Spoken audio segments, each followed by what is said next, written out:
Eu sou pedagogo, fiz minha formação toda aqui na PUC de São Paulo, sou paulista do interior. Gostei de receber o convite, né, professora Sofia, para vir estar aqui conversando com vocês, que já trabalhei aqui na rede pública de São Paulo durante uns 8 anos e depois, em seguida, fui morar em Goiânia e lá fui ficando. Então, sou um paulista misturado com goiano, não é? Estão vendo aí o título da nossa conversa? Práticas de ensino no mundo em mudança e ensinando a pensar pelos conteúdos, considerando os motivos dos alunos e os contextos socioculturais e institucionais da aprendizagem. Verão que, ao longo da minha exposição, eu vou tratar, primeiro, uma visão de conjunto sobre o que é esse mundo em mudança, que é um tema, imagino, muito conhecido dos colegas, mas, de qualquer maneira, eu acho bom ter um ponto de partida, não é, para a gente falar depois de questões de didática e ensino, porque realmente essas transformações que são econômicas, que são sociais, que são políticas, que são culturais, elas, sem dúvida, afetam poderosamente o nosso trabalho em sala de aula. É sempre desconfortável uma pessoa aqui na frente, né, como eu estou, professor como vocês, desconfortável no sentido de que eu não conheço a sua realidade, né? Tenho meus irmãos, parentes, que atuam em escolas públicas aqui, e escolas privadas também aqui de São Paulo. Então, eu tenho notícias, assim como sou daqui, acompanho regularmente, né, o desenvolvimento das políticas públicas aqui do Estado de São Paulo, né? Eu vou trabalhar aqui algo que diz respeito ao que está escrito aí no quadro, no slide, né? Ensinando a pensar pelos conteúdos, mas levando em conta os motivos dos alunos. Os motivos dos alunos são locais, são específicos, não é? São peculiares a uma dada realidade, né? Basicamente, esse tema que está aí no slide diz respeito a duas coisas que eu vou estar desenvolvendo ao longo da minha exposição. O primeiro é o seguinte: o mote principal dessa conversa nossa diz assim: o modo de ligar pedagogicamente com algo depende do modo de lidar epistemologicamente com algo, levando em conta as características dos alunos e o contexto sociocultural e institucional. Então, lidar pedagogicamente, didaticamente com algo é lidar epistemologicamente com algo. Então, eu gostaria de estar demonstrando a vocês a importância da relação entre a didática e a epistemologia das disciplinas que vocês lecionam. Ou seja, entender que a dimensão didática do ensino de uma disciplina é a junção de uma dimensão epistemológica e de uma dimensão psicológica, que é o que diz respeito aos motivos dos alunos. Nestes anos todos que vocês, imagino que alguns de vocês sabem que eu sou um investigador de didática, tenho um livro de didática, não é? Então, ao longo destes anos de pesquisador, um bocado de anos, 30 anos pelo menos, eu cheguei à conclusão de que há 4 requisitos absolutamente indispensáveis para a gente ser professor, professora, não é? E esses requisitos, na minha maneira de ver, do que eu pude sintetizar na minha cabeça, é o seguinte: para você ensinar matemática a João, você precisa 4 coisas: saber matemática, saber ensinar matemática, entendendo que ensinar matemática é como é que eu ajudo o João a pensar e a atuar matematicamente. Terceiro, os motivos do João, isto é, a relação que o João tem com o saber chamado matemática, não é? As características de personalidade do João e o contexto sociocultural e institucional em que João vive e como é que esse contexto influi na sua aprendizagem e como é que esse contexto pode ser melhorado, modificado para melhorar também as aprendizagens. Vamos ver se o tempo que eu tenho me permite tratar com vocês estes 5 pontos aqui, né? Primeiramente, alguns traços desse mundo em mudança. Em segundo lugar, o dissenso geral sobre objetivos e funções da escola, hoje. E, apesar disso, 2 propostas progressistas que eu acho interessantes de serem trabalhadas. A minha aposta, estou aqui lhes oferecendo um entendimento do que deva ser escola neste mundo em mudança. E do final, por fim, na segunda parte, eu gostaria de me dedicar frente a essas características deste mundo em mudança, frente à escola, que eu presumo ser a escola necessária, né, nesse contexto. Eu gostaria de falar um pouquinho sobre a didática, naquele sentido que eu havia mencionado, a didática como sintetizando o epistemológico e o psicológico. E, por fim, caracterizar essa didática, que é, na verdade, o título que eu estou me propondo a conversar um pouquinho com vocês, não é? Muito bem. O que a gente podia estar falando sobre esse tema de traços de um mundo em mudança, não é? Frente aí a vocês que provavelmente têm trabalhado já bastante com essas características, né? Então, inevitavelmente, a gente tem que estar falando da globalização econômica, social e política, não é? Esta ideia da internacionalização do capital e dos mercados, as mudanças nos processos de produção, as regras do mercado. Não acho que não vou nem me deter nessas questões, não é? Apenas destacando a total importância deste fenômeno deste nosso mundo em mudança, não é? Os avanços científicos e tecnológicos que nós dizemos assim para caracterizar esta sociedade que muitos chamam de pós-moderna, pós-industrial, não é? E entendendo aqui que os avanços científicos e tecnológicos associados às políticas neoliberais compõem o quadro da globalização econômica com efeitos consideráveis sobre as escolas e sobre o nosso trabalho, né? Os avanços científicos e tecnológicos que compõem, então, esta chamada sociedade tecnológica, que precisamente aquilo que o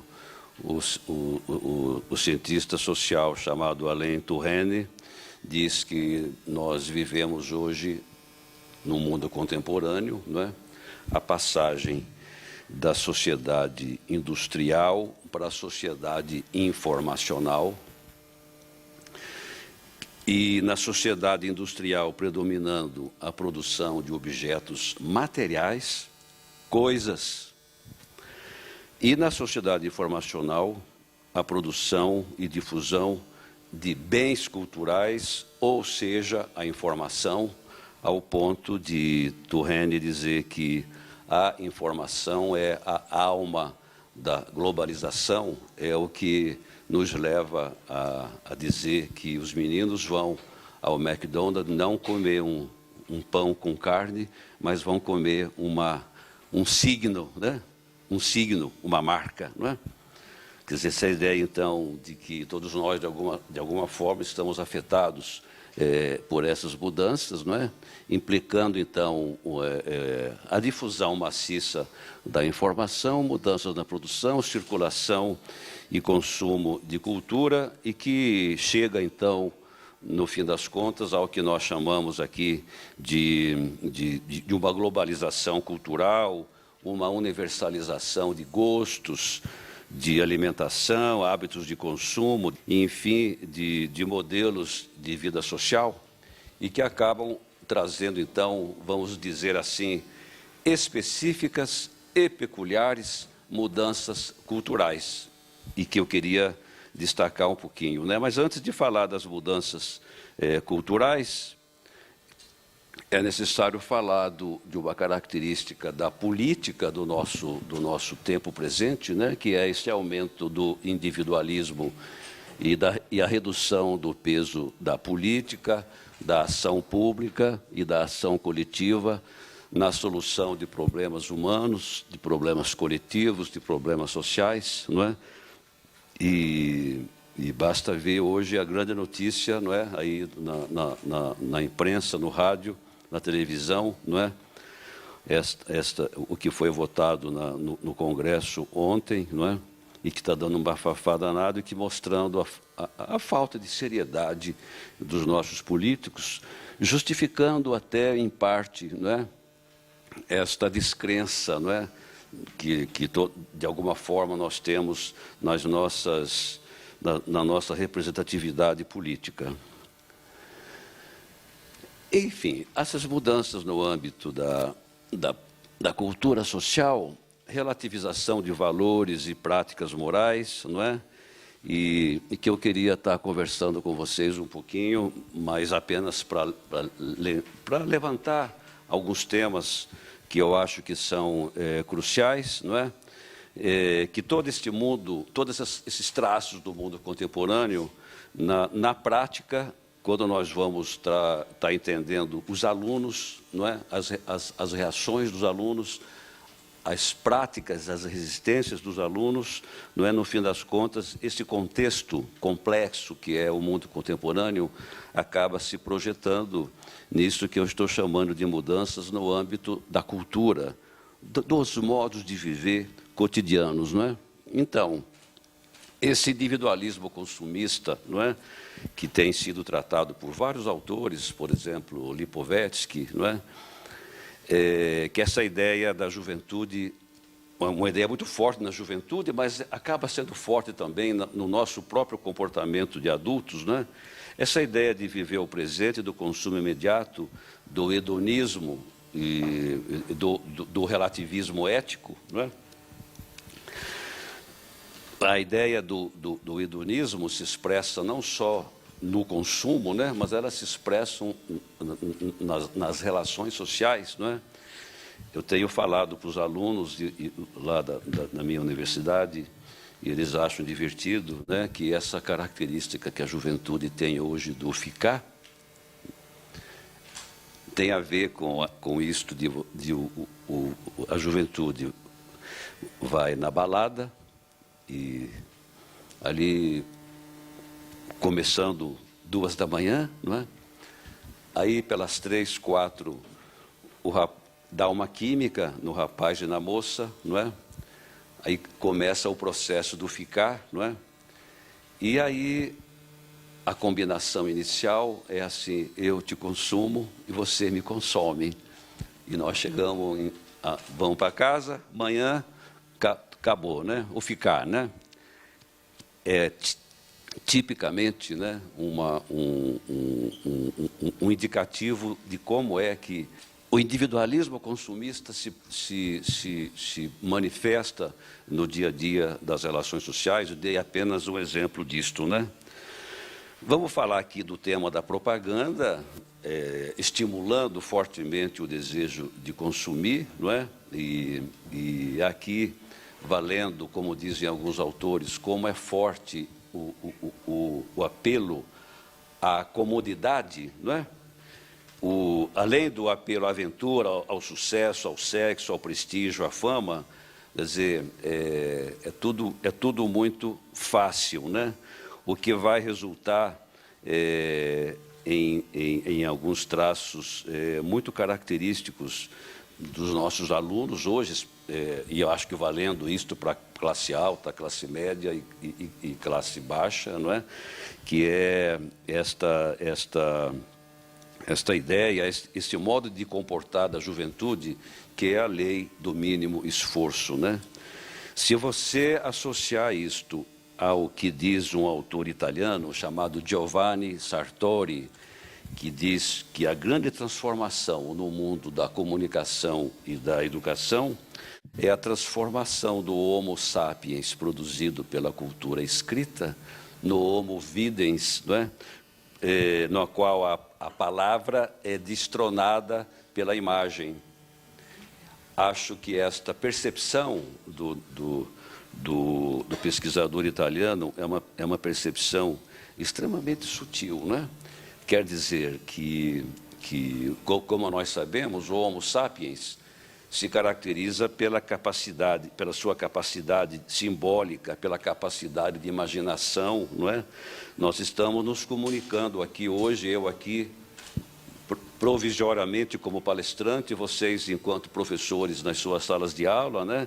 Quer dizer, somos todos Homo sapiens, à medida que nos comunicamos pela linguagem, nos utilizamos de signos, de significados, não é? E por isso nós podemos também pensar, imaginar coisas, não é? Enquanto no Homo videns predomina o ver sobre o falar, a imagem sobre a escrita, ou seja, algo extremamente presente no nosso cotidiano e presente nas nossas salas de aula, exatamente que a primazia da imagem põe em segundo plano a leitura, a escrita, e isso traz imensas consequências para o nosso trabalho, né? Creio que não é novidade para os colegas aqui que estão me ouvindo, não é? Que a meninada não lê, não gosta de ler, a não ser que vocês sejam muito bons. Eu imagino que muitos de vocês sejam muito bons e que haja uma estrutura na escola que vocês trabalham, não é? Mas, no geral, do ensino fundamental à universidade, não é? Quer dizer, a dificuldade que os professores têm cada vez mais de fazer os alunos lerem, de trabalharem, e a todo momento que você pede uma tarefa, os alunos se queixam, professora, blá, né? Então, este quadro que eu estou chamando aqui do individualismo consumista, associado às mídias, não é? Associado à propaganda, não é? Tem produzido, então, essa característica crucial para o nosso trabalho, é que as mídias, especialmente a TV, a internet, eles estão mudando o modo de funcionar a inteligência da meninada, não é? Quer dizer, afetam o modo pelos quais os jovens aprendem. É algo que me chamou muita atenção nos últimos anos, não é? É precisamente essa ideia, e, vamos dizer, considerando eu aqui para lá dos 60, não é? E a juventude, quer dizer, há uma mudança efetiva nos processos internos de aprendizagem dos alunos, né? Eu me sento no meu computador, não é? E eu tenho que desligar a música, eu tenho que fechar a porta, eu não dou conta de lidar com vários estímulos ao mesmo tempo. Se eu começo a ouvir música, eu já não sei se eu vou ficar no texto, né, do computador, ou se eu vou ficar ouvindo a música. Quer dizer, a meninada não, vocês sabem que a meninada lida de uma maneira tranquila, com vários estímulos ao mesmo tempo, não é? Quer dizer, as mães hoje reclamam, meu filho, você está estudando química na televisão, não é? ou com o fone de ouvido, né? É isso mesmo, né? A mãe está perdendo tempo de estar chamando a atenção. Por quê? Porque o menino está estudando química, ouvindo uma música no fone de ouvido ou com a televisão ligada, não é? Quer dizer, digamos assim, é bom que a meninada tenha essa competência de lidar com vários som, cor, imagem, movimento, lidar com vários estímulos ao mesmo tempo. Claro que é bom, né? Eu lá mexo a cabeça, mistura tudo na cabeça. A meninada dá conta de lidar com vários estímulos ao mesmo tempo, né? E resolver problemas e tudo mais, né? Agora, qual é a profundidade desta apreensão? Claro, é tudo fragmentado. Eu falo que é um tipo de saber em mosaico, né? Tudo separadinho, né? Que é o fragmento, né? De maneira que isso eu aprendi esses dias, não é? Acho que é um desses autores aí, Canclini, um deles aí que fala assim, bom, nós estamos na era da substituição do Homo sapiens pelo Homo videns e agora pelo Homo sapiens, né? Sabe zapear, não é? O Homo sapiens. Eu achei legal essa comparação, né? Também não posso deixar de lhes lembrar, porque é só lembrar mesmo, que os colegas certamente estão aí todos de antena ligada com a cultura juvenil, não é? Que não é só cultura juvenil, mas é essa cultura da superficialidade, da leviandade, não é? Que nós vemos aí diretamente na televisão, os programas de auditório, reality show, né? Eu tenho aqui, acho que eu tenho aqui para mostrar para vocês essa charge, né? É o Chico Caruso. Faz tempo já que saiu essa charge, né? Mas eu acho brilhante, né? Zapeando, né? Está zapeando o bumbum da moça, né? Quer dizer, isto é BBB Brasil, né? E eu gosto de mostrar essas imagens para professores que trabalham com educação infantil, com a primeira fase do ensino fundamental, né? E eu também posso dizer a vocês, a gente sabe lidar com isto, né? Quer dizer, os pedagogos talvez não saibam, mas os psicólogos da aprendizagem, será que sabem, né? Quer dizer, como é que é, o que significa esta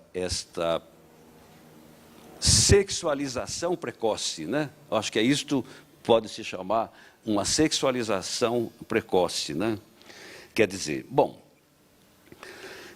eu acho que também é importante estar mencionando aqui o que eu já falei um pouco, né? Essa coisa do uso simbólico, quer dizer, os signos que prevalecem em relação às coisas, por isso que o Torrene está certo de dizer que nós vivemos numa sociedade da informação e que a informação é a alma da globalização, precisamente porque hoje a juventude e nós todos, de alguma forma, o que consumimos são símbolos, né? São marcas, aparências, né? Quer dizer, vocês sabem que não é a qualidade da mercadoria que conta, mas a aparência, e de alguma forma isso tudo tem a ver com uma homogeneização dos modos de pensar e agir. Enfim, estou traçando um quadro muito geral e sobre esses vários temas que de alguma maneira vocês estão habituados a lidar com eles, né? Esta imagem tem a ver com essa ideia de que as mídias acabam respondendo pela formação da identidade juvenil, não é? Faltou aqui, sim, esse tema da mudança nos paradigmas do conhecimento e tendência a basear a racionalidade apenas na informação. Inevitável dizer que conhecimento e informação andam juntos, eles se necessitam, mas eles não são a mesma coisa, ok? Quer dizer, a informação é bruta, a informação é fria, não é? E sem o conhecimento, não é? Praticamente muito difícil a gente ter uma formação intelectual crítica, não é? Para fazer precisamente, não é? A crítica da informação, não é? Vou passar para adiante. Não preciso dizer a vocês, então, da relevância, da suma relevância, eu diria, não é, de a gente estar considerando esses traços que identificam a cultura juvenil, ou alguns colegas preferem chamar as culturas juvenis, não é? Essas várias formas, representações, hábitos, comportamentos compartilhados pelo jovem e que caracterizam e orientam suas relações com outros grupos sociais, não é? E, bem, assim, que, por exemplo, não sou eu que digo, mas é mundialmente sabido, não é? Tenho lido textos, especialmente da Espanha, da França, não é? Mas nós não precisávamos ir para a Espanha e a França, não é? Para estar nos perguntando em que grau a escola está, em que grau a escola está ligada no tema da separação entre a cultura acadêmica que acontece na escola e as culturas juvenis, não é? Em que grau há uma separação, uma divisão entre a cultura acadêmica que se passa na escola e as culturas juvenis. Então, com isto, se a gente fosse fazer uma correspondência, né? Fatores econômicos, fatores políticos, fatores culturais, fatores éticos, nós iríamos dentro de uma visão bem pedagógica, né? De uma visão assim bem no sentido do que é o nosso trabalho de educadores, né? Quer dizer, como é que nós nos confrontamos com esses traços de um mundo em mudança, não é? Tudo aqui é muito óbvio, mas exatamente por ser óbvio, né? Há necessidade de uma formação geral, de uma formação cultural e científica associada a uma preparação tecnológica, não é? Impossível de descartar a importância do domínio e uso crítico das tecnologias da informação e da comunicação, não é? Um segundo requisito, e eu vou mostrar que é por aí que a escola precisaria estar indo, não é? Exatamente o desenvolvimento de capacidades cognitivas e operativas, ou seja, ensinar a pensar, ampliar as possibilidades de um desenvolvimento mental, de um desenvolvimento cognitivo, que amplie a capacidade de reflexividade dos nossos alunos, não é? Por outro lado, a atenção à subjetividade e às diferenças, não é? Como eu dizia no começo, para o João aprender matemática, o professor precisa saber a matemática, precisa saber como é que o aluno aprende a operar mentalmente com a matemática, mas saber os motivos do João, quer dizer, quais são as características individuais de personalidade do João para lidar com a matemática. E aí entra, então, o tema muito forte, eu não sei em que grau vocês sentem isso, percebem isso na sua prática do trabalho, mas é algo que nós não podemos escapar, não é? A atenção à subjetividade e às peculiaridades individuais e sociais e culturais dos nossos alunos. A formação para a cidadania crítica, mas hoje muito mais recheada de elementos não apenas políticos, como foi, por exemplo, na minha juventude, não é? dos ideais que nós sempre proclamamos, do sujeito histórico, do sujeito transformador da realidade, não é? Esta consciência política, a formação do senso crítico, que todos nós, muitos de nós, de alguma forma, investiu fortemente nisto, né? Ao ponto de a gente estar falando de o que é uma pedagogia crítica, não é? Mas hoje nós temos que realmente abrir mais esse leque e apanhando aí temas como a sustentabilidade, o consumo, e, claro, incluindo ainda a formação política. E algo crucial, que eu imagino que os colegas concordam comigo, a formação em valores e atitudes, que é um problema não só do professor na sala de aula, mas é um problema da instituição. As práticas determinam nossas formas de comportamento, não é? Então, eu já fui diretor de escola, anos e anos da minha vida, não é? E aí hoje eu tenho uma sensibilidade para dizer que não é só na sala de aula que os meninos aprendem, os alunos aprendem muito na escola, o contexto da escola. Então, hoje eu falo contexto sociocultural e institucional, não é? Que é o modo como funciona a escola, como afetando as aprendizagens e os motivos dos alunos. Por outro lado, inevitável a gente tá pensando,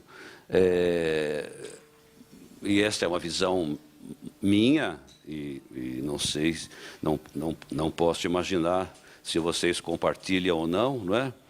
Mas na minha cabeça, no meu entendimento, não é? Estamos frente a um quadro sombrio da escola, não é? Eu estou aqui conversando com vocês das escolas privadas, alguns das escolas públicas, não é? E tenho clareza de que vivemos momentos muito sombrios em relação à escola, não é? E com todas as contradições, e eu tentaria apontar algumas dessas contradições aqui, né?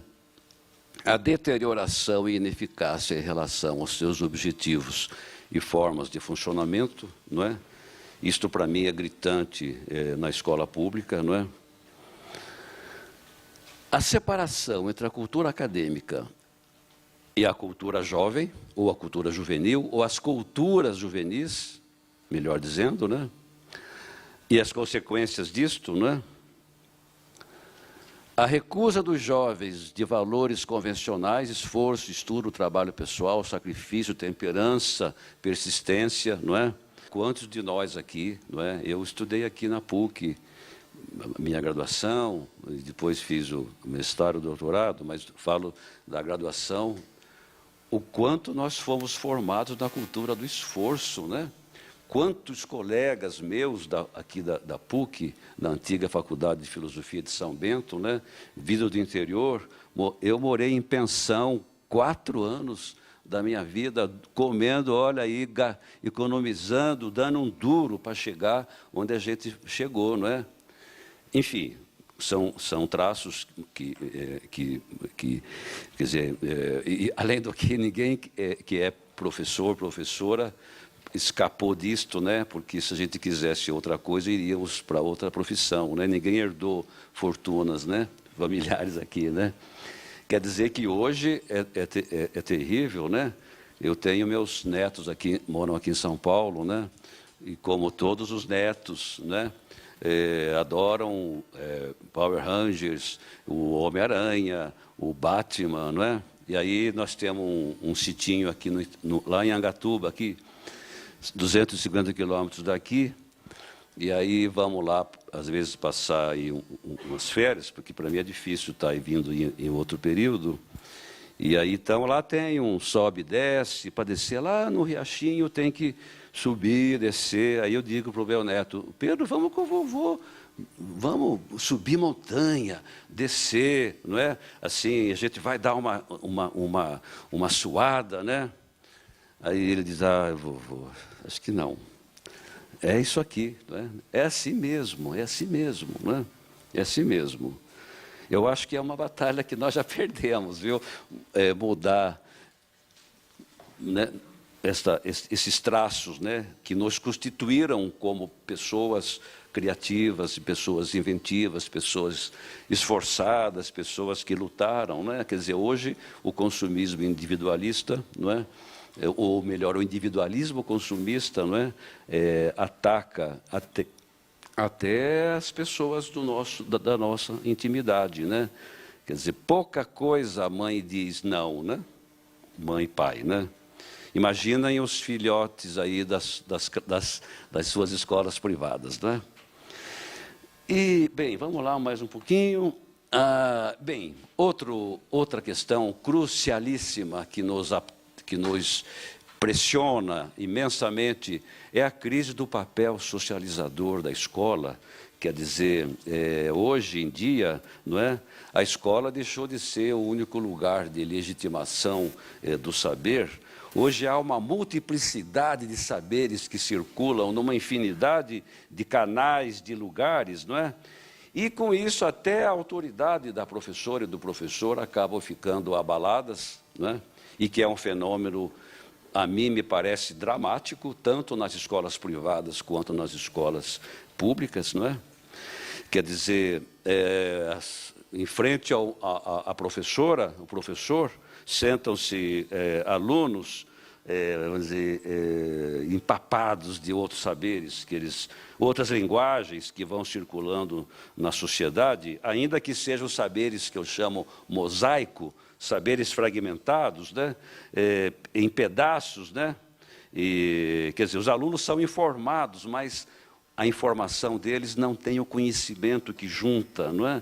Quer dizer, então essa desconexão entre o mundo do professor e o mundo dos alunos, não é, tem provocado até atitudes opostas, ora de autoritarismo, que é uma reação à perda de autoridade. Eu tenho ouvido relatos bastante sérios aqui em São Paulo, de escolas públicas que estão resolvendo retornar inteiramente ao padrão tradicional, convencional, autoritário, não é? Enquanto que outros professores preferem, me perdoem a palavra, mais frouxidão, né? de tolerância, de permissividade em relação aos alunos, né? Enfim,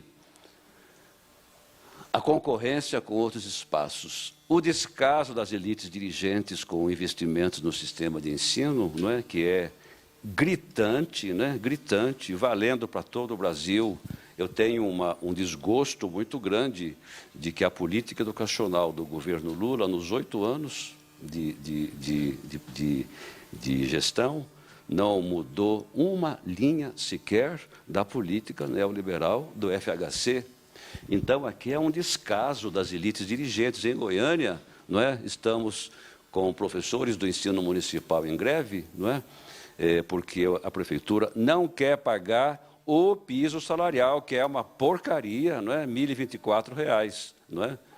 Mas a greve, e vocês também tiveram a sua greve aqui no começo do ano, e que também não reverteu em benefícios concretos para a categoria. E, por fim, o dissenso dos educadores, legisladores, pesquisadores em relação aos objetivos e funções da escola. E eu queria conversar um pouquinho isto com vocês, não é? Eu acho que no nosso país hoje nós vivemos um profundo dissenso, né, sobre o objetivo da escola. Há objetivos da escola para todo tipo de gosto, não é? E salvo se vocês estão em instituições, e geralmente as privadas, não é, que tem um padrão, tem um perfil, não é? E este perfil é de certa forma, não digo imposto, mas é um perfil definido, não é? O que já é diferente em relação à escola pública, em que o patrão está tão longe, não é? Que aí se permitem que a sociedade tenha uma infinidade de objetivos para a escola, né? Eu vou trazer um pouquinho dessa pesquisa que eu venho fazendo e ver como é que isto ressoa aí no seu trabalho. Bem, estão vendo aí um dos pedaços do drama da escola, né? As inquietudes dos professores, por um lado, né, exigir mais do aluno, mais exigência na avaliação, exigir mais dos professores, mais conteúdo, mais autoridade, mais disciplina, que eu estaria chamando, então, uma ética da intervenção, né? Uma ética mais poderosamente de uma estrutura mais estabelecida, ou nós vamos curvar a vara para o outro lado, não é? Mais amor aos alunos, mais democracia na escola, mais clima de interação. É muito interessante a gente constatar, e não sei se os colegas da escola pública concordariam comigo, de dizer que o sistema público está aqui deste lado, não é? E os professores querem estar deste lado, né? Mas o sistema público, eu digo lastimavelmente, porque você vergar as coisas de um lado para o outro, como diz o Saviani, a teoria da curvatura da vara, não é? Nunca presta, nunca dá certo, né? Mas o meu entendimento, e eu estou dizendo isto porque eu estou estudando esta questão, que uma das minhas pesquisas no momento se chama a deterioração da escola pública. Eu estou me perguntando quando, por que a escola pública começou a desandar. E eu já identifiquei que a escola pública começou a desandar nos anos 90, começo dos anos 90. E até tem um marco deste processo de deterioração, que é a chamada Conferência Internacional Educação para Todos, na Tailândia, na cidade de Jomtien, não é? Que eu acho que foi esta conferência e a chamada Declaração Educação para Todos, não é? Foi lá que começou algo que eu estou chamando uma escola que abandonou o princípio do conhecimento em favor do princípio do acolhimento social. Eu não sei se vocês me entendem, porque isto, levado ao extremo, nós vamos chegar para uma escola do acolhimento social. A Declaração de Jomtien, Educação para Todos, olha aí o nome bonito, sensibiliza, né? No entanto, adotam uma concepção de aprendizagem tão ampla, tão ampliada, não é? Que desfoca da aprendizagem efetiva, que é aprender a pensar através dos conteúdos, não é? Para uma ideia de aprendizagem como aqueles conhecimentos mínimos, básicos para a sobrevivência, não é? O capitalismo, através do Banco Mundial, estabeleceu para os países chamados emergentes, não é? Uma política de escola para pobre e escola pobre, não é?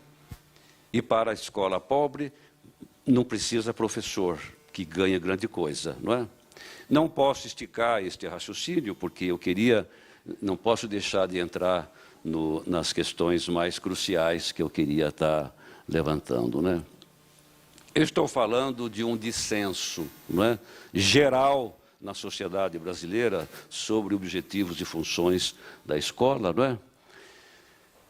E aqui nós podíamos estar apontando 5 tipos de escola, né? O que está em branco é o que eu chamaria de uma visão mais progressista, e o que está em amarelo são as versões mais convencionais de escola, né? Quer dizer, você tem, em primeiro lugar, a escola tradicional, está em aspas, não é?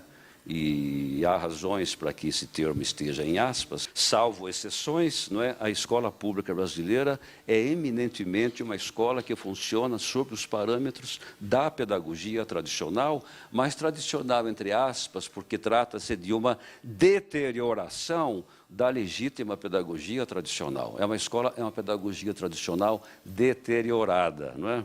Quer dizer, salvo exceções, porque eu acredito que haja escolas privadas, especialmente confessionais, não é? Que possivelmente tenham ainda um vínculo mais forte com aquela legítima pedagogia tradicional assentada na pedagogia jesuítica, na pedagogia de Herbart, não é? A escola dos sistemas de ensino apostilado é uma das degradações mais importantes dos últimos anos, não é? E que em São Paulo você tem empresas, não é? Em São Paulo, acho que São Paulo, Rio, Curitiba, Belo Horizonte, né? Que são empresas, não é? Fortemente estruturadas que estão ganhando dinheiro com os tais sistemas de ensino, não é? Aliás, elas se chamam sistemas de ensino e é incrível o poder que é esse modelo de funcionamento que o Estado de São Paulo também, lastimavelmente, adotou, não é? Bem, os 3 modelos convencionais e os 2 modelos progressistas, de alguma maneira, reproduzem esta aporia, não é? Reproduzem esta oposição, não é? De um lado a escola comeniana e do outro lado a escola para socialidade e convivência, que eu já chamei de escola baseada no princípio do acolhimento social, não é? E essa escola baseada no princípio do acolhimento social veio precisamente pela crítica à chamada escola tradicional, que é muito conteudista, que é muito autoritária, que reprova, tudo mais, não é? Então, essa escola já não funciona mais, essa escola já não atende às demandas e exigências do mundo contemporâneo. Vamos atrás de um outro tipo de escola, e eis que o Banco Mundial opta para os sistemas públicos, a escola para a socialidade e a convivência, porque eu não conheço nenhuma escola privada que esteja assentada nessa ideia do princípio da socialidade e convivência, não é? Não sei se eu precisaria explicitar estas 2 posições, não é? Quer dizer, na verdade, você teria uma escola, por um lado, baseada na ideia de uma formação cultural e científica, portanto, uma escola baseada nos conteúdos, nos processos do pensar, e uma outra escola baseada na ideia de que a escola é o lugar da convivência, da socialidade, não é? Como lá em Goiânia, a escola típica da socialidade é a escola do chamado EJA, que os colegas da escola pública sabem muito bem o que é, não é? Em que colegas nossos, pesquisadores, né, dizem, não, gente, escola noturna, a meninada trabalha o dia todo, vem cansado, então deixa rolar. Eles vêm à escola para encontrar as pessoas, para poder ter um descanso, até um certo lazer. Então, assim, os alunos do EJA, lá em Goiânia, do sistema público, podem sair da sala para fumar, não é? Se não está gostando da aula, sai, não é? Isto é a escola da socialidade e da convivência, né? Bem, Comênio, acho que os colegas hão de se recordar, não é, dos seus cursos de formação, não é? Comênio foi um pedagogo fantástico, não é, do século XVII, não é? Bem, eu não posso esticar muito a história do Comênio, não é? Eu tenho um colega, professor Gilberto Luiz Alves, que é também um paulista que foi embora para o Mato Grosso do Sul, e que tem uma tese muitíssimo interessante, né? que é isso que está escrito aí, né? Que a escola tradicional, que eu coloquei entre aspas, é a escola criada conforme as práticas de organização manufatureira da produção do século XVII. É muitíssimo interessante, não é? Porque para o Gilberto, a escola brasileira hoje, especialmente isso que eu chamei de tradicional, não é? Ela se explica pela escola proposta por Comênio, né? Quer dizer, o trabalho didático na escola comeniana foi estruturado conforme as práticas de organização da fábrica do século XVII, que se baseia na divisão do trabalho, na organização do ensino em passos hierarquizados, por meio de uma tecnologia básica. Eu vou acentuar, aliás, e por meio de uma tecnologia básica, o livro didático. Aí o Gilberto diz e, de certa forma, diferentemente do mais convencional, quando nós identificamos a pedagogia tradicional, que as pessoas dizem, não, a pedagogia é tradicional porque ela é magistrocêntrica, ou seja, centrada no professor. O Gilberto vem nos dizer algo assim, não, gente, não. A garantia do êxito no ensino não é o professor, é uma tecnologia, o livro didático. A pensar, não é? E com isto, o trabalho do professor foi submetido historicamente ao livro didático, não é? Que é o saber resumido, não é? E que, então, para ele, a forma de organização do ensino,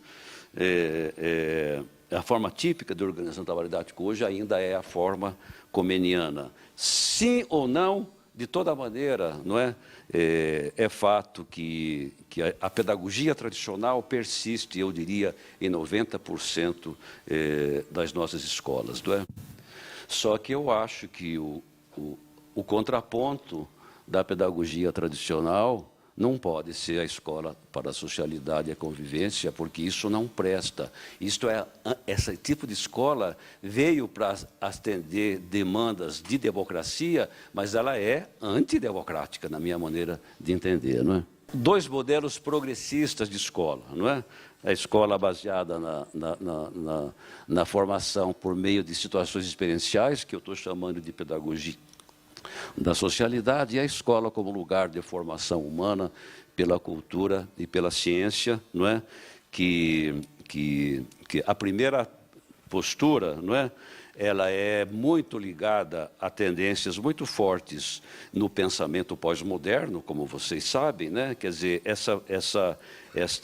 este peso que colegas do campo da educação, do campo do currículo, né, dizem da importância dos componentes culturais do mundo contemporâneo e, com isso, então, o tema da diferença, não é? Quer dizer, a ideia do multiculturalismo, não é? A ideia da interculturalidade, não é? E que acaba, então, dando um peso considerável para uma escola baseada na convivência, na diferença, na socialidade, enquanto esta outra visão, não é, aposta na centralidade do conhecimento e na formação dos processos mentais, não é? Então, é claro, estou criticando as duas curvaturas da vara, não é? Para um lado e para o outro. Então, qual é a minha, não é? Já está pintando aí na cabeça de vocês, não é? Então, eu tenho o meu entendimento, não é? Dentro da minha pesquisa, não é? A partir de 3 autores, aliás, 4 autores com os quais eu trabalho há uns 8, 10 anos, não é? Vygotsky, Leontiev, Davidov, que é da terceira geração dessa chamada escola de Vygotsky, e uma autora uma autora dinamarquesa, não é? Que tenta fazer uma boa síntese do trabalho de investigação desses autores da chamada teoria histórico-cultural, que é a teoria que eu sigo e que, no meu entender, estão por detrás desses pontos que eu estou aqui dizendo como sendo minhas crenças, não é? Então, a minha aposta, não é de que a pedagogia está diretamente associada ao desenvolvimento cognitivo, desenvolvimento mental, quer dizer, o ensino é a forma privilegiada, não é, visando promover e ampliar o desenvolvimento mental. Democracia na escola é você possibilitar as melhores condições de apropriação da cultura e da ciência como condição para a ampliação do desenvolvimento mental, sendo que o ensino é o fator básico para esta promoção, né? De maneira que o nuclear da escola, da minha maneira de ver, é assegurar o processo mental do conhecimento. Eu diria aos colegas, assim, a minha maneira de ver é de que a centralidade da escola é o conhecimento, mas não o conhecimento em si, mas o procedimento mental do conhecimento, o processo mental do conhecimento, que eu vou detalhar isto mais à frente, né? E que, então, mas além disto, ou junto com isto, é crucial termos o entendimento de que a escola trabalha com sujeitos concretos, com alunos reais. Então, eu quero levar em conta este lado que se chama diferença, vida cotidiana, os motivos dos alunos, a relação do aluno com o saber, etc. Não é? Se vocês fizerem uma síntese na sua cabeça, isto diz respeito ao que eu dizia no início, né? O mundo do didático é um mundo que associa a dimensão epistemológica e a dimensão psicológica, tal como eu estou tentando mostrar, né? Ou seja, então, resumindo isto, né, assim, a minha ideia é de que as escolas têm por função, têm por papel, não é, a promoção das capacidades intelectuais dos alunos através dos conteúdos, não é? E, nesse sentido, isto que é o forte do que eu queria estar dizendo a vocês hoje, né? Quer dizer que...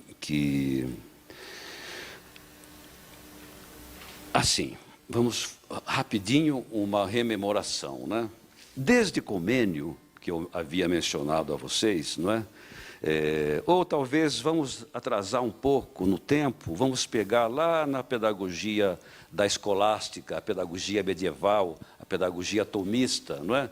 De São Tomás de Aquino, não é? Vamos dizer que desde o século XIII a pedagogia vem trazendo consigo duas orientações que frequentemente se separam, não é? Uma é a ideia de que o papel do ensino está ligado ao aspecto material do ensino, ou seja, ao conteúdo enquanto informação, não é? Que seria este modelo. Isso não tem nada a ver com escola tradicional, porque o outro modelo que eu vou falar também tem a ver com escola tradicional, né?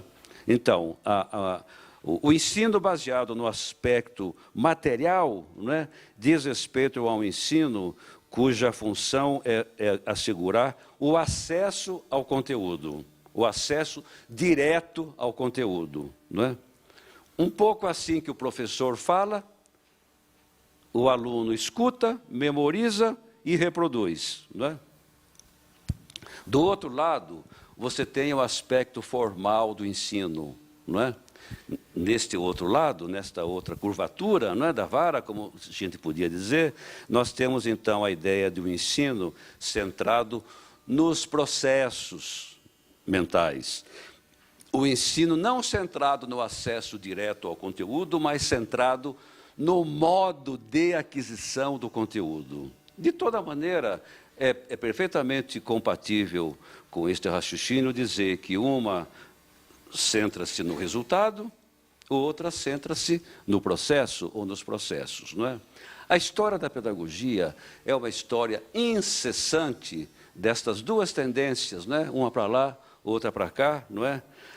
Com algumas tentativas de juntar as duas, não é? Eu entendendo que isso está enraizado na teoria de Vygotsky e alguns dos seus seguidores, não é? Eu defendo a ideia de que estes dois entendimentos, né, o aspecto material e o aspecto formal, jamais se separam, não é? Jamais você separa conteúdo de processos e processos de conteúdos, né? Eu não tenho capacidades intelectuais cognitivas desvinculadas do conteúdo. Para saber que capacidades intelectuais eu vou desenvolver nos meus alunos de ciências, eu preciso saber quais são os procedimentos lógicos e investigativos do campo científico com o qual nós estamos trabalhando, não é? Ou seja, o centro do conhecimento são os conteúdos, mas não os conteúdos em si, mas o processo mental do conhecimento que está contido na disciplina que você ensina, não é? A minha proposta de didática, não é? Cujo termo básico chama-se mediação, não é? Diz assim, a didática, o ensino, se define por ser uma mediação através dos objetivos, conteúdos, métodos, etc., não é? Eles medeiam o quê? Medeiam a relação cognitiva do aluno com a matéria. Quer dizer, eu estou aqui dando um peso igual ao ensino e à aprendizagem. Quer dizer, a minha capacidade docente hoje aqui com vocês pode ser perfeitamente avaliada se eu estiver dando conta de mediar a relação cognitiva da sua cabeça com o tema que foi trazido aqui pela palestra. É um pouco como se os alunos saem pelo corredor da escola e dizem assim, não, nossa, essa professora Sofia é 10, hein, gente? Oh, cara, olha, eu entendi tudo que ela falou, né? Olha que eu amarrei na minha cabeça essas ideias aí e tal, né, de biologia, porque ela é da professora de biologia. Quer dizer, a professora Sofia está sendo vista pelos alunos como uma ótima mediadora. Ela tem sido capaz de mediar a relação cognitiva do aluno com a matéria. Mas eu posso dizer isso de um jeito... Aqui está muito simples a relação do professor e do saber e do aluno, não é? Que é o famoso triângulo didático, né? Mas a ideia básica que eu estava querendo trazer para vocês como ponto de partida, não é? Disso que eu estou chamando do objetivo da escola, não é? O desenvolvimento de processos mentais, a formação de ações mentais, a formação de capacidades mentais por meio dos conteúdos que você ensina, não é? E aí a ideia deste gráfico, não é? É a ideia de que você tem aí o sujeito, o objeto, não é? E que tem aí o retângulo chamado mediação cognitiva, que é algo extremamente simples, é algo extremamente corriqueiro, né? Quer dizer o seguinte, a mediação cognitiva é o que está ocorrendo neste momento na sua cabeça, não é? Quer dizer, você entrou aqui hoje, não é? Veio aqui da Borges Lagoa, não é? No Simpro, não é? E você tem na sua cabeça, neste momento, esquemas mentais, estruturas cognitivas, opiniões, ideias, experiências, não é? Que você traz com você, não é? E que eu vamos chamar aqui de dispositivos internos dentro da sua mente, não é? Que estão mediando a compreensão do que eu estou dizendo aqui, não é? Quer dizer, os seus alunos, evidentemente, são portadores de uma mediação cognitiva. A ideia é muito forte, por quê? A ideia é forte porque, se eu estiver aqui, aqui entre vocês, digamos assim, pessoas que têm alguma formação mais acentuada na pedagogia, não é? Estão com referências da sua mente muito mais úteis para poder estar compreendendo a minha conversa. Colegas de outras áreas, que não têm um traquejo, um manejo de ideias, de conceitos ligados à pedagogia didática, podem estar com alguma restrição, não é? É porque a sua mediação cognitiva não está mediando, não é? Você para poder estar se apropriando daquilo que o palestrante está falando, né? Qual é a tese que eu defendo, né? Ensino, professor a professor, não é? Faz a mediação didática da mediação cognitiva. Isto define, explicita o papel de uma professora, de um professor, não é? E dizendo isso em outras palavras, A mediação cognitiva é o processo de mediação que liga o aprendiz ao objeto de conhecimento. E isto é variável de cabeça para cabeça, de prática para prática, não é? Os colegas que estão vindo aqui são portadores de certos entendimentos sobre o trabalho de docência e também têm as suas práticas, assim como os alunos, os jovens que estão com vocês nas suas escolas, também são portadores de uma relação com o saber, não é? Quer dizer, este é necessariamente o lado que eu chamo psicológico, não é? do processo de aprendizagem, né?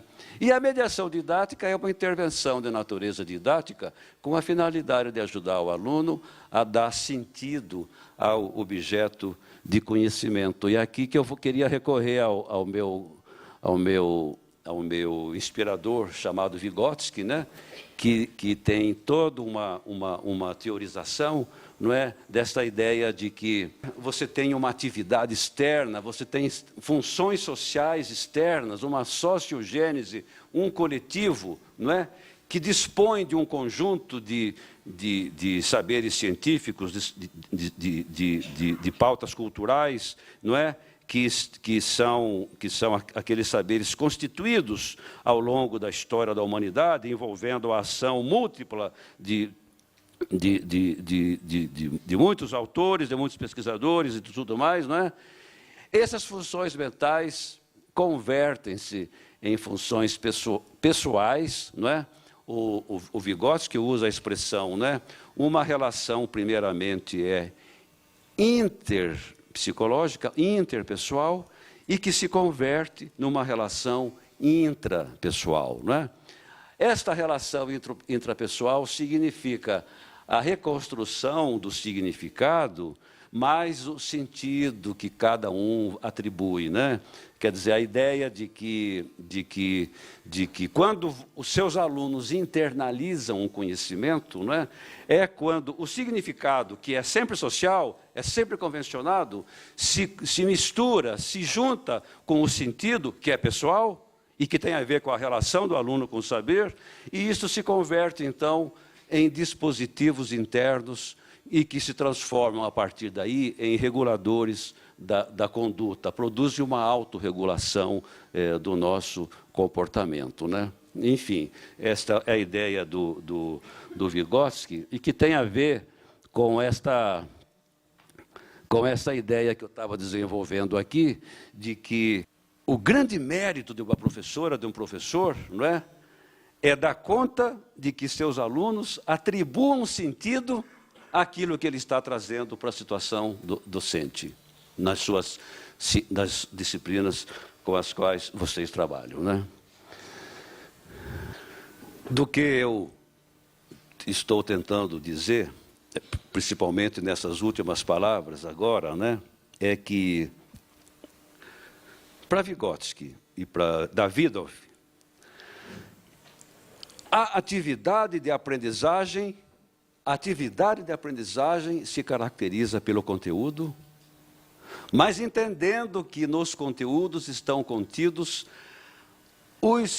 as ações mentais necessárias a serem desenvolvidas nos alunos, não é? De maneira que, nesse sentido, a atividade de aprendizagem se é identificada como sendo esta íntima conexão entre o conteúdo e as capacidades intelectuais conexas a esse conteúdo. A ideia que eu gosto de explicitar é de que, ao estudar um conteúdo, os alunos vão formando ações mentais. Mas essas ações mentais são aqueles procedimentos lógico-investigativos que estão historicamente contidos, não é, no processo, no desenvolvimento de constituição dos objetos de conhecimento. Eu quero dizer que, se o objetivo do ensino é desenvolver capacidades mentais dos alunos, ou capacidades cognitivas, não é? Mas que essas capacidades cognitivas estão contidas no próprio conteúdo.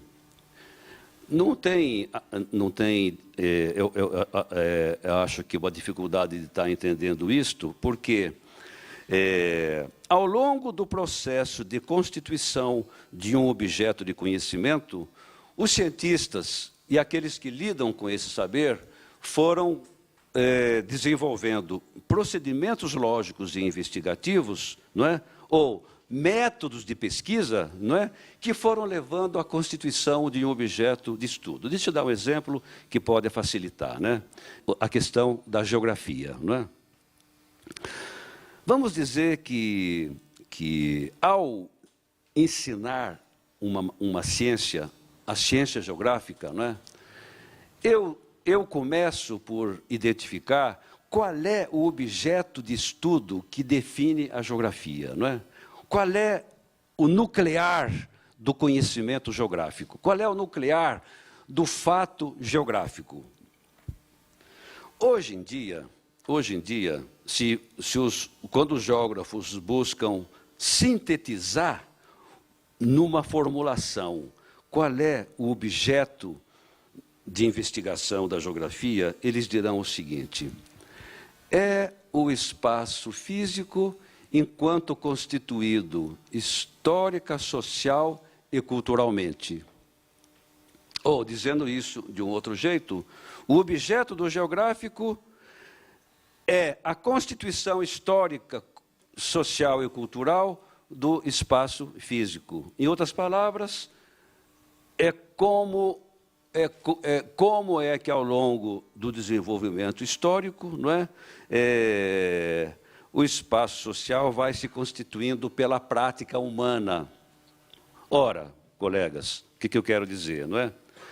Para se chegar a este objeto, para se chegar a este conceito nuclear do geográfico, não é? Foi necessário a aplicação de procedimentos investigativos e lógicos próprios do campo geográfico, não é? E isto significa, então, que todo objeto se constitui, não é? A partir de procedimentos lógico-investigativos. O que é ensinar? Ajudar os alunos a se apropriarem destes processos lógico-investigativos na forma de ações mentais. Eu quero dizer com isto que no caso de assimilar um conteúdo, é assimilar o conceito nuclear desse conteúdo, quer dizer, o modo geral, o modo científico geral de operar com esse conteúdo, não é? E nesse modo geral estão as capacidades cognitivas a formar, não é? Por isso é que eu digo assim, a boa professora de geografia é aquela cujos alunos saem da sua aula pensando, raciocinando, investigando e atuando com o modo próprio de pensar, investigar e atuar da geografia. A boa professora de química é aquela professora cujos alunos saem da sua sala pensando, raciocinando, investigando e atuando com o modo próprio de pensar da química, não é? Então, eu quero dizer, então, que esta proposta didática diz assim, que na aprendizagem de um conteúdo, importa muito mais o domínio dos procedimentos lógicos e investigativos desse conteúdo do que o domínio do conteúdo formal. Eu não estou desprezando o conteúdo, eu estou captando no conteúdo o movimento, o desenvolvimento científico que está por detrás de um processo de constituição de um determinado conteúdo. Ora, esse domínio dos procedimentos lógicos e investigativos eu chamo de conceitos. Conceitos, então, não são as definições. Os conceitos vão para muito mais além da definição, não é? Quer dizer, na verdade, não é? Eu formo conceitos quando eu ajudo os meus alunos a internalizar métodos e estratégias gerais da ciência ensinada. Olha aqui, o nuclear da atividade de aprendizagem é formar o pensamento, desenvolver capacidades mentais através do conteúdo. E como se formam tais capacidades? Por meio de conceitos. Mas o que são os conceitos? Procedimentos mentais para deduzir relações particulares de uma relação geral abstrata. E, nesse sentido, então, ensinar é intervir na formação e desenvolvimento das ações mentais dos sujeitos, que não é outra coisa senão formar conceitos. Mas sem entender conceito como definição. Um conceito, na realidade, é uma ferramenta mental que eu formo na minha cabeça, a partir dos procedimentos e estratégias investigativas da ciência que eu ensino, não é? E que, então, o conceito, na verdade, tem quase uma caracterização prática, a ideia de ferramenta mental para lidar com as várias situações, né? Quer dizer, na geografia, essa ideia de que o nuclear do geográfico é a constituição histórica, social e cultural do espaço físico, não é? Nome genérico disso que eu acabei de falar da geografia chama-se paisagem, não é? Então, à medida que os alunos vão compreendendo através de uma infinidade de tarefas, não é? Isto que o geográfico é aquilo, é o espaço físico constituído historicamente, socialmente e culturalmente, isto é uma relação geral, um princípio geral, a partir do qual eu vou possibilitando os alunos a aplicar este geral às situações particulares. De maneira que, quando eu digo assim, ensinar é desenvolver capacidades cognitivas através dos conteúdos, quando eu falo capacidades cognitivas, é a mesma coisa de formar ações mentais, é a mesma coisa de formar conceitos, com a ideia de que o conceito é um procedimento mental,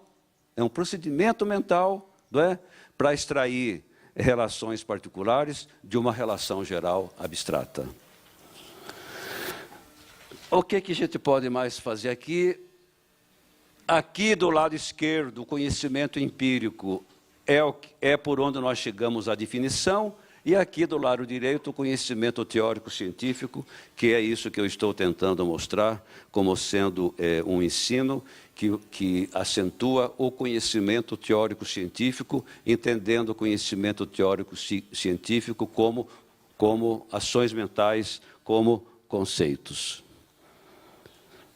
E nós podemos, então, dizer que aprender é adquirir um modo geral de ação mental, isto é, um procedimento mental de aplicar um conceito geral para situações particulares. Isso se chama conhecimento científico, ou pensar e operar com conceitos.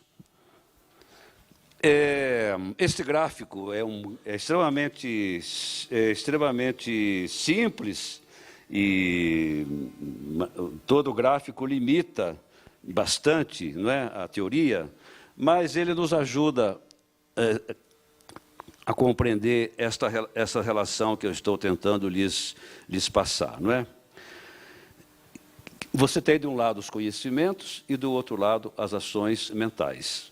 Se os colegas estão compreendendo a minha fala, ou se eu estou sendo capaz de fazer a mediação didática da mediação cognitiva, não é?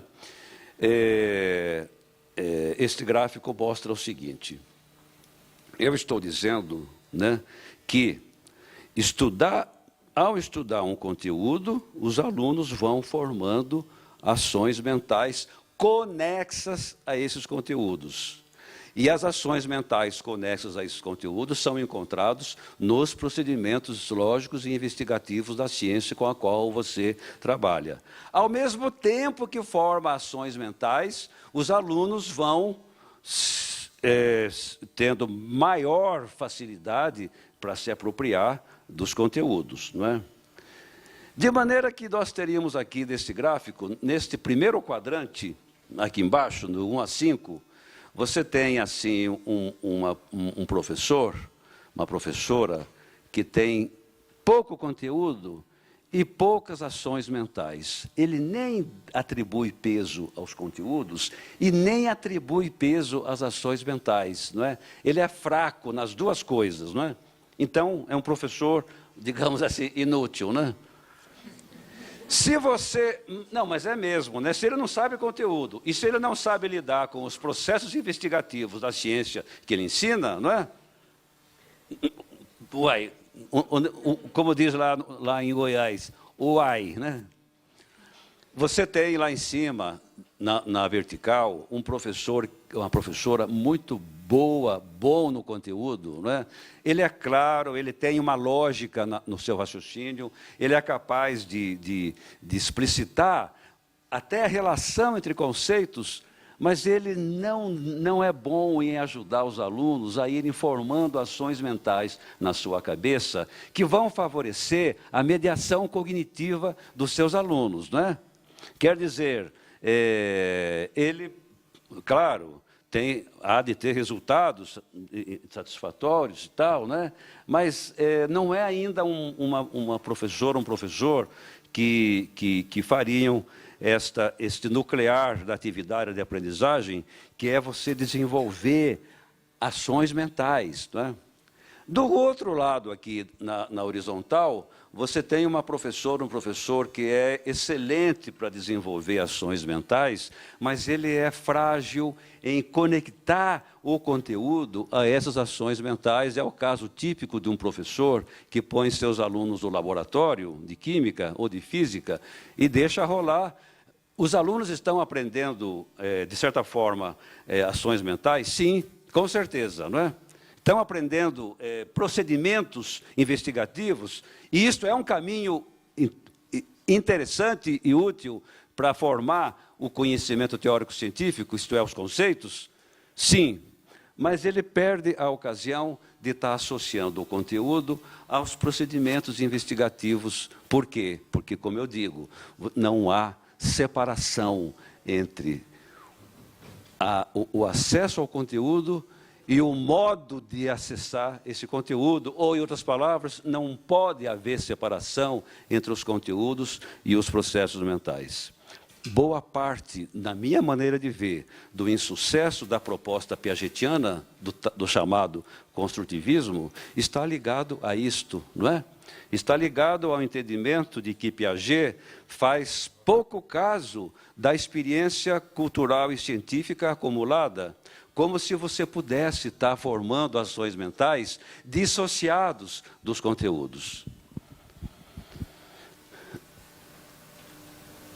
Vou só ler o primeiro parágrafo. Os conhecimentos do indivíduo e suas ações mentais formam uma unidade. Segundo Rubinstein, os conhecimentos não surgem dissociados da atividade cognitiva do sujeito e não existem sem referência a ele, não é? Aí segue a frase dizendo que o conhecimento, por um lado, é o resultado, não é? Quando eu vou ensinar física, diz assim, todo metal aquecido dilata. Eu não preciso botar o menino interminavelmente num processo de descoberta, não é? Quer dizer, o conhecimento está produzido, não é? Então, a ideia que eu passo é que a historinha do professor de biologia que estava aflito lá na minha universidade, ele é meu colega lá da universidade, e ele não tinha um problema de pesquisa, porque o professor de federal tem 20 horas de aula e 20 horas de pesquisa, ele tem que ter seu projeto de pesquisa, e ele estava super angustiado, porque ele não tinha um projeto, coçava a cabeça, estava nervoso, perdeu a fome, né? E estava assim num ponto de estourar, né? Aí um dia ele estava na cozinha, tomando café, levantou a cabeça e viu em cima da geladeira um prato com bananas, e em torno das bananas uns insetos rodeando ali, né? Descobri meu problema de pesquisa, né? Deu uma suspirada, né?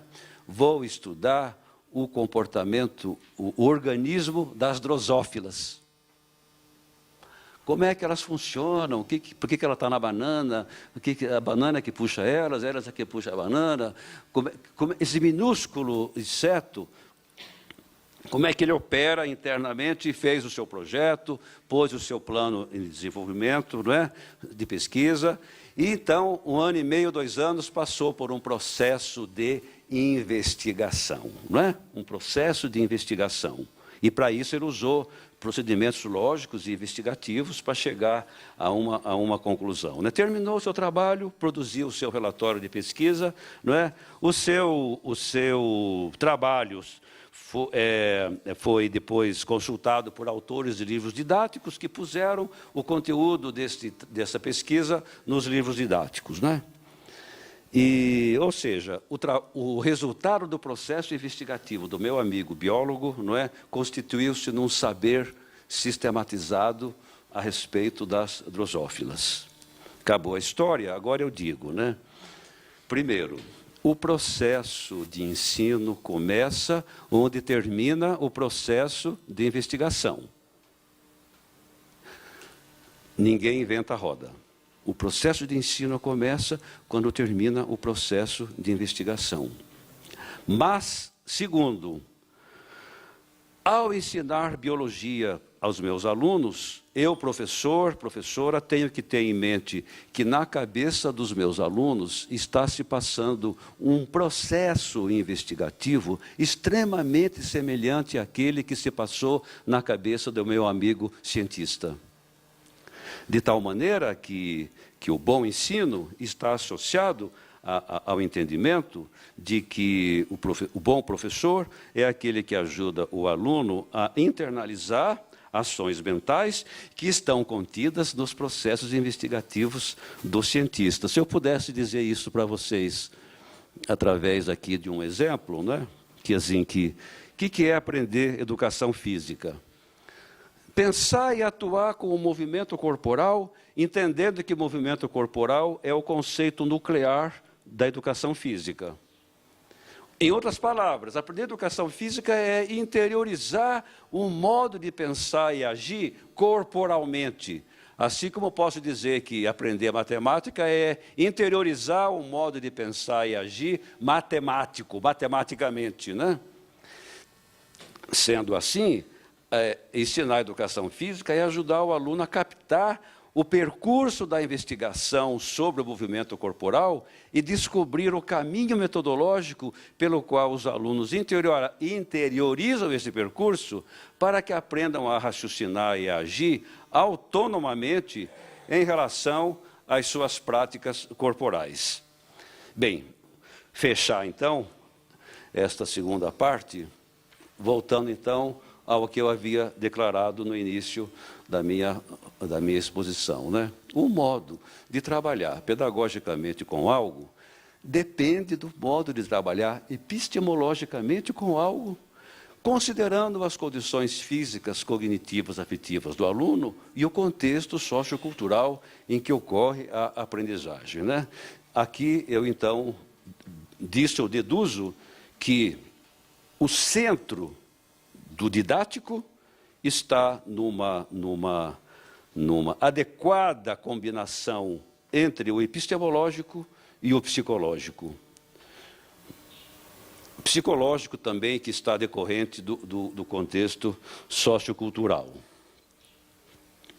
Com isso, eu posso lhes dizer que o problema didático não se resume aos métodos de ensino. Há uma ideia demasiadamente simplista, não é? De que ter didática é dominar métodos de ensino, não é? Eu entendo que é algo muito mais complexo. Por quê? Para você chegar aos métodos de ensino, são necessários outros 3 tipos de métodos. Eu digo necessários, são pressupostos, não é? A ideia de que, primeiro, um professor, uma professora, precisam ter um mínimo conhecimento do método geral do processo do conhecimento. Os colegas sabem muito bem que nós todos operamos epistemologicamente, mesmo sem saber, não é? Quer dizer, nós temos uma postura positivista, ou fenomenológica, ou dialética, ou estruturalista, ou seja, como é que a gente lida, conscientemente ou não, esta relação do sujeito que conhece e de objeto a ser conhecido, de onde resulta um saber organizado, né?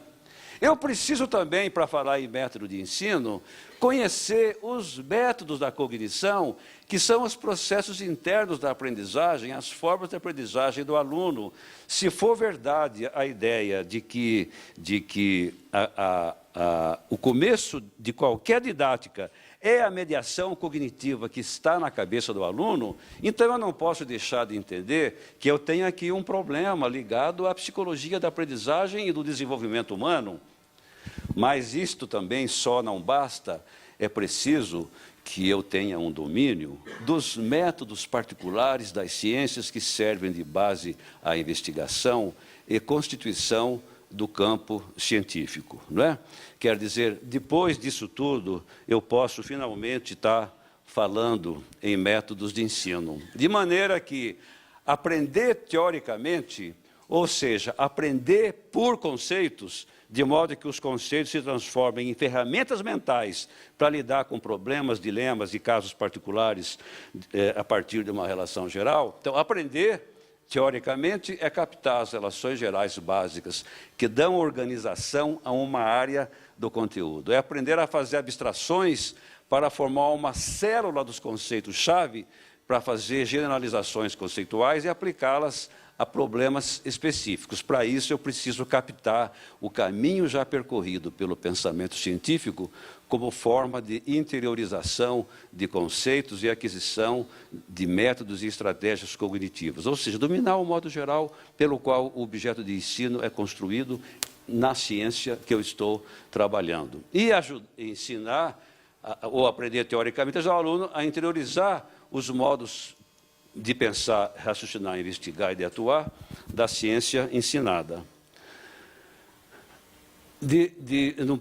Não vou ter tempo de falar dos motivos, lastimavelmente, que eu gostaria de estar falando, né?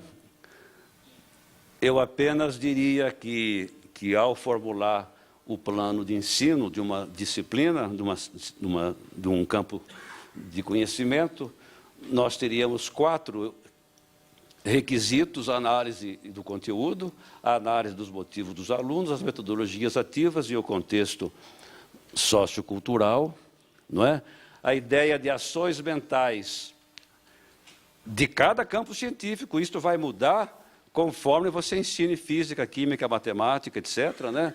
Quer dizer, associar ações mentais com os conteúdos no plano de ensino.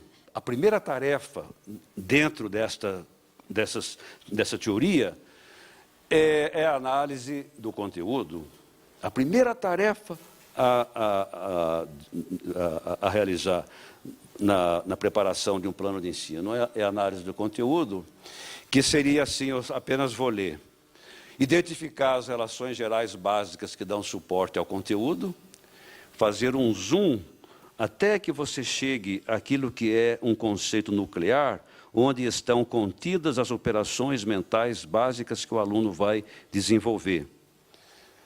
Identificar os conceitos básicos, mapas conceituais. Os conceitos, nesse caso, como ferramentas mentais para deduzir relações particulares de uma relação geral abstrata, que foi colocado no item 1. Propor tarefas de aprendizagem em que essa relação geral aparece em problemas específicos, em casos particulares. Aí, trabalhar com problemas é algo extremamente útil. E o objetivo disso tudo é o domínio do modo geral pelo qual o objeto é construído, implicando modos de atividades anteriores aplicados à investigação dos conceitos a serem interiorizados, de modo que uma boa análise do conteúdo favorece formular tarefas de aprendizagem para os alunos com suficiente atrativo para canalizar os motivos do aluno para o conteúdo. Porque nessa teoria, não é, entendendo que a atividade interna de aprendizagem passa por este conjunto de ações internas, não é? Quer dizer, na realidade, não é? Se as necessidades levam a motivos, e os motivos levam a objeto, não é? O objeto, neste caso, na minha maneira de ver, tem que ser o conteúdo. Ok? Os colegas, professoras, professores, vieram aqui hoje de vários lugares, né, para essa palestra, não é? Os motivos são aquelas razões que nós damos a nós mesmos para fazer e pensar aquilo que fazemos, aquilo que pensamos, né? Os motivos é aquilo que a professora de manhã se levanta às 6h30, 7h, lá em Goiânia, essa hora que a gente levanta, né? Que o sol já está alto, né? Assim, pois é. Aí a professora olha do espelho, escovando o dente, diz assim, oh meu Deus, que saco, aqueles meninos, eu não aguento mais, né? Tá, meu Deus, né? Motivos da professora down, né? Ou a professora está lá, penteando o cabelo e tal, oh, que legal, hoje eu vou na sala, nossa, dei aquela tarefinha para as crianças, estou louca para saber como é que elas fizeram, né? Motivos, né? Quer dizer, vocês também têm os seus motivos que nos trouxeram até aqui hoje, movidos por alguma necessidade, que só você sabe qual é, não é? Quer dizer, o objeto dos seus motivos é estar aqui assistindo uma palestra, não é? E é isso que mobilizou você a estar aqui, não é? Quer dizer, no meu entendimento, quando nós estamos falando aqui desta conexão entre a análise do conteúdo e os motivos dos alunos, né? Eu estou querendo dizer assim, como pedagogo, né? Fácil de dizer, difícil de fazer, mas qual é o nosso desafio? É que esse objeto seja o conteúdo, porque do conteúdo eu vou extrair as ações mentais, etc, etc, etc. Me perdoem ocupar demasiado o seu tempo aqui. Vamos conversar um pouquinho, ok?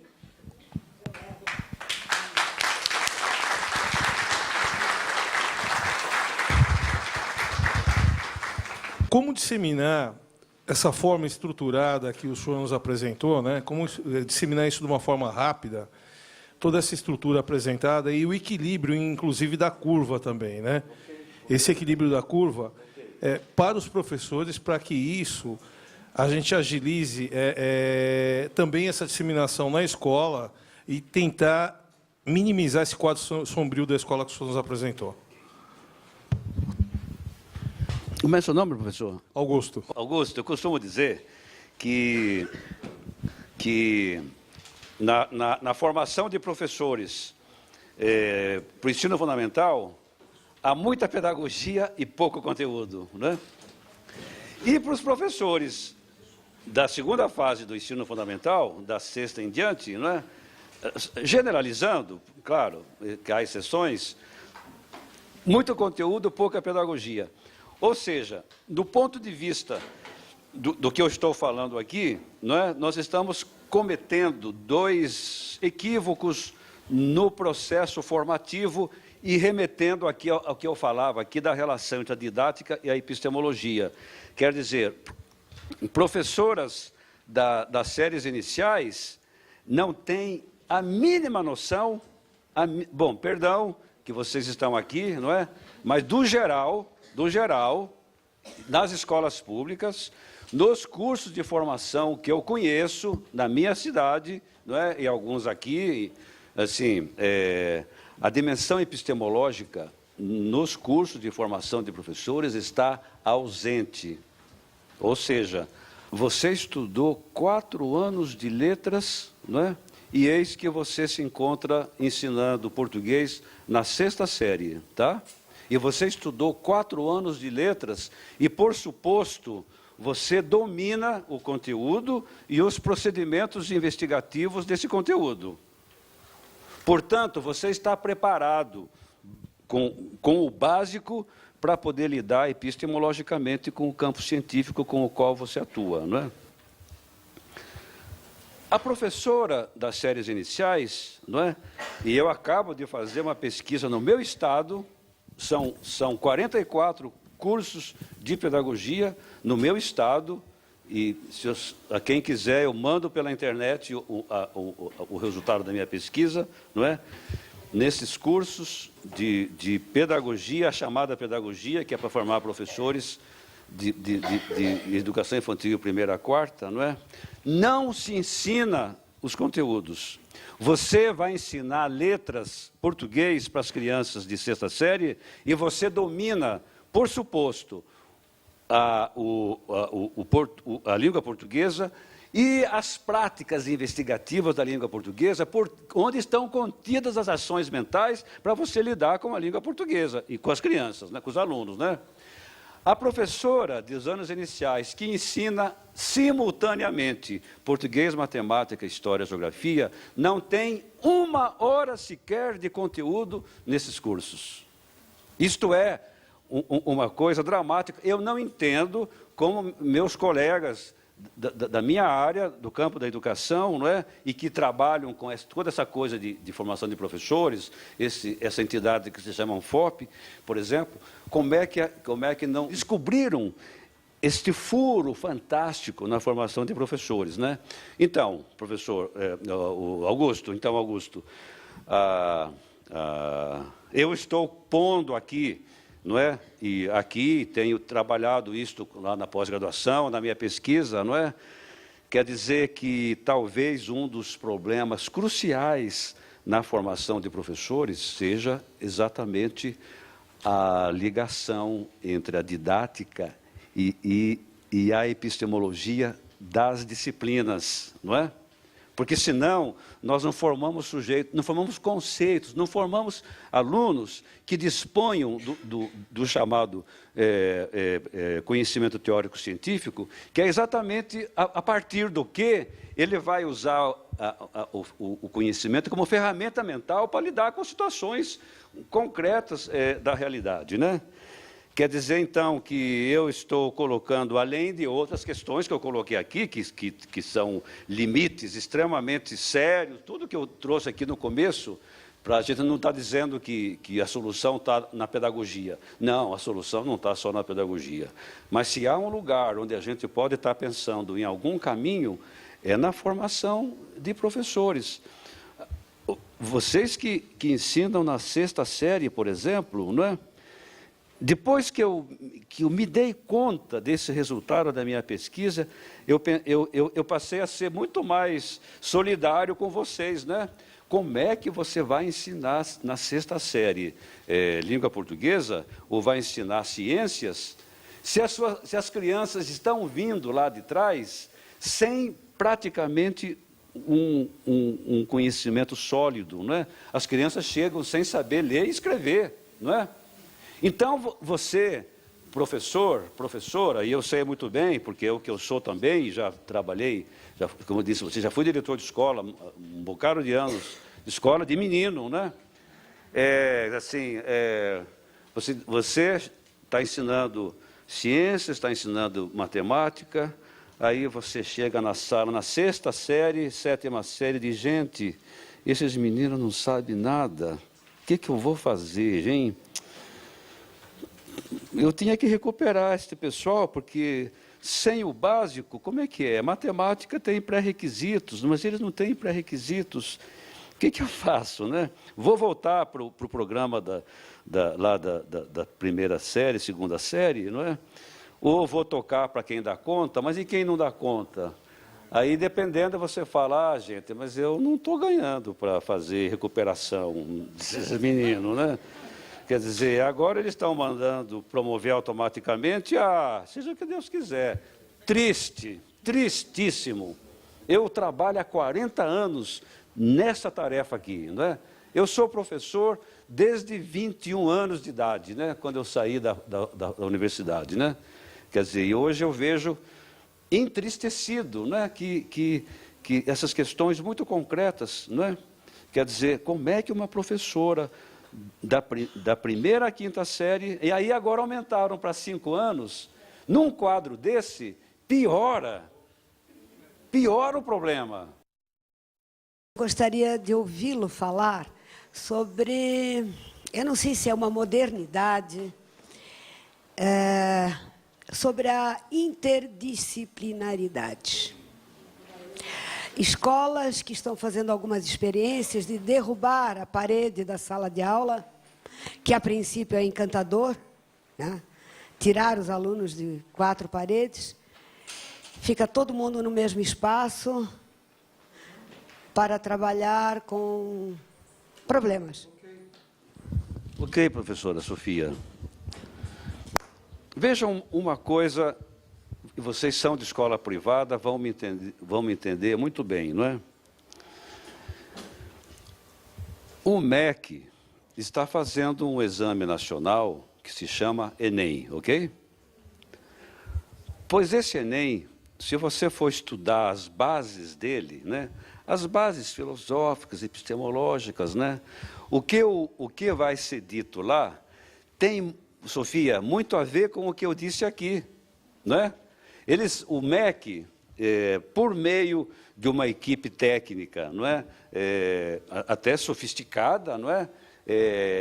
Está entendendo que não só o vestibular, como todo o ensino médio, devem basear o ensino na formação de capacidades mentais, e não meramente a memorização de conteúdos, não é? Isto é o Enem, não é? Eu até tinha aqui, não dá tempo de mostrar a vocês uma matriz dizendo isto, o que o Enem se propõe, e em boa parte é aquilo que eu, talvez epistemologicamente diferente do que eu falei aqui, não é? Mas muito próximo, né? Assim, pelo menos no varejo, né? Não na regada. No entanto, não é? É só ver aí a imprensa, ver a Veja, as revistas, né? Os donos de cursinho estão chamando especialistas para ensinar os seus próprios professores como é que você mecaniza nos alunos responder às questões do Enem, não é? Ok? Vejam, então, que esta miséria de um país, não é? Que acha que você pode mudar a realidade mediante uma lei, não é? Mediante uma imposição de cima, não é? De um modo muito parecido com o que eu estou dizendo, professora, há o problema da interdisciplinaridade. A reforma do ensino médio, né, por decreto, instituiu a interdisciplinaridade, não é? Quer dizer,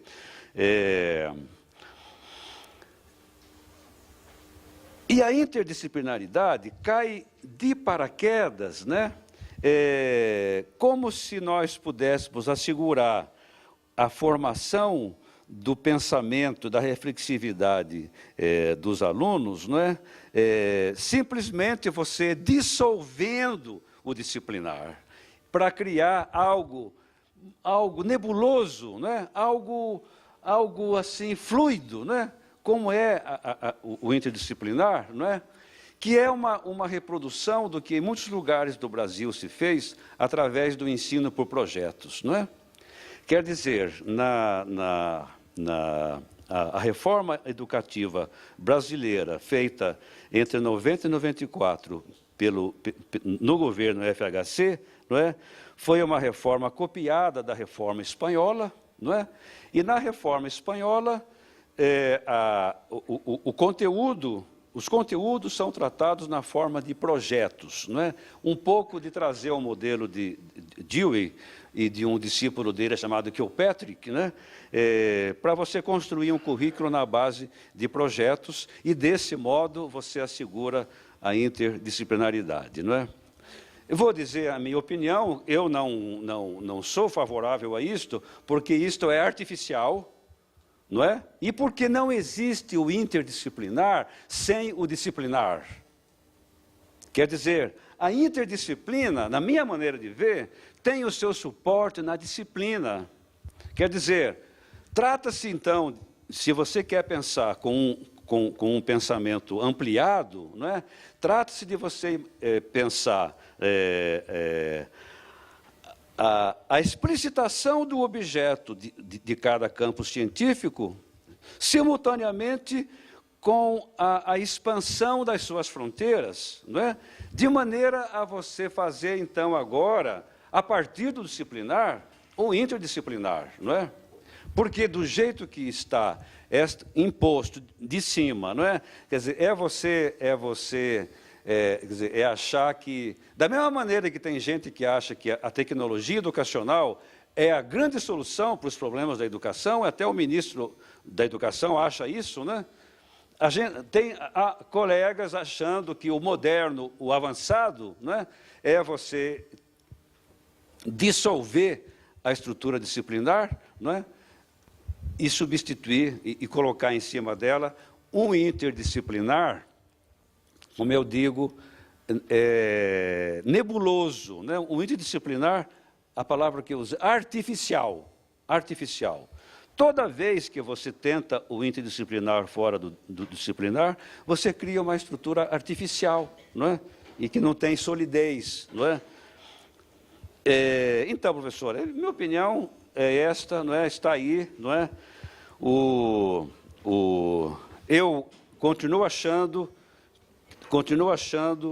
que isso tudo vem lá de uma chamada Conferência Internacional Educação para Todos, Jomtien, Tailândia. Lá começou essa coisa de dizer, a escola tradicional já era, a escola tradicional reprova, a escola tradicional é autoritária, abaixo a escola tradicional, vamos fazer uma escola leve, principalmente a escola para pobre. Porque, olha, não tem, em Goiânia, não tem uma escola que trabalha com ciclos de escolarização, não tem uma escola que tem promoção automática e não tem uma escola de ensino médio que adotou para valer o modelo interdisciplinar. Então, é tudo para a escola pública, escola pobre para pobre, né?